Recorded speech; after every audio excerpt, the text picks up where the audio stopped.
What's this now? A new dog trainer to follow? Don't mind if I do.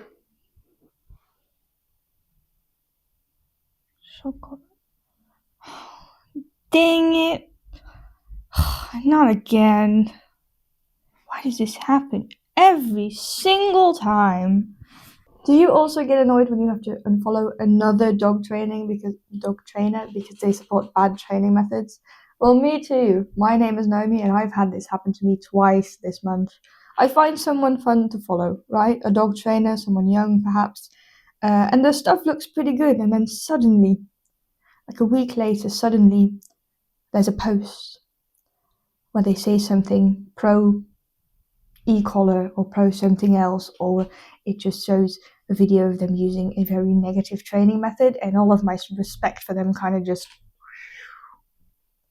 And at this point, I'm like not even very angry anymore. I just get disappointed because it's happened to me so much where I find someone and then suddenly it's like, oh, they're actually not good and they use very negative methods and I don't stand by that. So now I have to unfollow them. What a shame.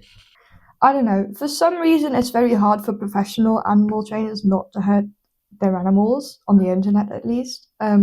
Which, I mean, really, it's not that hard. It's not that hard, okay? The animal training industry has developed so far now that we have techniques to train our dogs, horses, whatever you're working with, in a positive way that doesn't cause mental or physical pain. And yet, for some reason, on the internet, people still choose to cause pain. And worst of all, obviously, they post it on social media and they get huge followings. Like, how blind are people? How blind are you? It confuses me how much people like hurting their animals. Like, it's not even a good training method. It stresses you out, it stresses your animal out, and surprise, surprise, it hurts them. But people use it because it works, and that's like their only argument when you ask them, why do you use these methods? It works, doesn't it? Well, I gotta tell you something. It also works when you're not hurting them. That also works. That's also an effective training method. Blows your mind, I know, but it is. I know it, because I've seen it like 100 times over my 6 years in the dog training community. Let me give you an example. You want to teach a kid to fold their clothes, right? And we're going to use the example of a kid because for some reason people always, listen to that more than when I say a dog. But you want to teach your kid to fold clothes, right? So you give them a pile of clothes, and then there are two ways to go about this. In the first one, so you give them a pile of clothes, and I by the way, I do not encourage child abuse, not at all. It's just an example, right? So you give them a pile of clothes, and then method number one, you pinch them every time they do it wrong, right? So they don't fold it the right way, pinch. They don't do it the right way, pinch. Okay, like that, you understand. In the second way, you give them a pile of clothes again, and you reward them each time they do something right. Two different ways, and you're going to get the same result. A kid who's able to fold their clothes, right? Both of the ways are going to teach them what they need to know. Now, the difference where the difference in that is the first kid is going to be stressed, nervous, and afraid anytime they fold clothes. And the second kid might actually enjoy folding their clothes because they get rewarded, so they have a positive association with folding clothes. The same happens with dogs. Yes, both methods work, but one is just going to cause psychological damage, and sometimes even physical, and the other one is actually going to create a dog that wants to work, which is... So, no, the pain way isn't more effective or faster, it's just better because it doesn't cause mental or physical damage. As we know at the day-to-day, mental damage is sometimes even worse than physical damage. Sometimes, not always. But yeah, it's extremely difficult to find positive animal trainers on the internet. I currently follow like 3, I think, and it's bad because these bad methods are being promoted and normalized, which is just it's not okay. People shouldn't be so like nonchalant about something that causes damage to their animal, and it really disgusts me to see on the internet and then to see people like trying to replicate it. You know, I've been that stupid kid watching Caesar Milan on TV and thinking, luckily I didn't have a dog back then, but watching Caesar Milan on TV and thinking, oh, look at his training methods. Well, now I know better, but that show is still being aired, even though so many years later, we know that all of his methods are absolutely trash. Okay. But that's a different subject. And it's also just very easily debunked. Literally every video I see of someone saying like, I use this tool or I correct my dog this abusive way because of that. And every time I see that, I'm like, well, sure, but you know, you could have also done it this way and this wouldn't have hurt your dog. But you know, they never listen to that, do they? And there's one more disturbing thing that I want to talk about, and this one's a little more serious.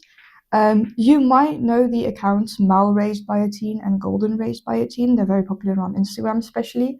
They're great kids with absolutely great dogs, except they are being taught these harmful training methods. So, just as a disclaimer, this isn't their fault. They are obviously still kids. Don't send them any hate. They are being taught this training method. So they both follow training by another dog influencer named SSTK9 something something. Sorry, I can't remember. Not to be disrespectful, I'll put it on screen. I can't remember. And whilst, as far as I looked into this guy's account, I haven't seen any posts where he uses like prong collars and e-collars I'm specifically talking about. But the fact that these are two students of his, like known, like it's in their profile, and both of them around the same period posted something about being or about having plans to use an e-collar and to use a prong collar. If those were my students and I saw that, I would first of all just say, take that down, because that's not how my methods work. I would just drop them as students. I wouldn't have them as my students, which I think he should have done. But of course he didn't do. So now I'm thinking, or most likely scenario, is he actually promotes those training methods, even though that's not on his account as far as I can find. So the new generation of animal trainers are being taught to continue these abusive methods, and I don't really see anyone speaking out about that. I truly hope that Mal Raised by a Teen and Golden Raised by a Teen can like get away from that before they make mistakes, because it is a mistake. E-collars, prong collars, there's no good way to use them, and that's a whole different topic that I'm not going to get into right now. But I don't really understand why in this day and age where we know so many better methods, we are still promoting those old-fashioned abusive ones. I just don't really understand it. And there's never really a good argument for it. The argument that I hear the most is just, well, it worked, or it's worked for 100 years. Yeah, well, you know, hitting tiny humans used to also be applauded, and now it's something you can actually end up in jail for. So it's never really a good argument by me. So anyways, that's just something that's been kind of annoying me very much, is just the lack of actually good. But I mean, there are a bunch of good dog trainers out there, but they're just not getting the influence that the ones with the negative methods get, which just seems very wrong to me. I mean, I don't know if maybe that's just kind of the side on Instagram that I'm on. I mean, they do a good job of rage baiting me. I gotta give them that. But I don't know, if you come along these pages, don't interact with them. The best thing you can do is just report them. But Instagram is most likely not going to take them down anyways, because, like I said, these methods are so normalized. It's crazy to me, but whatever.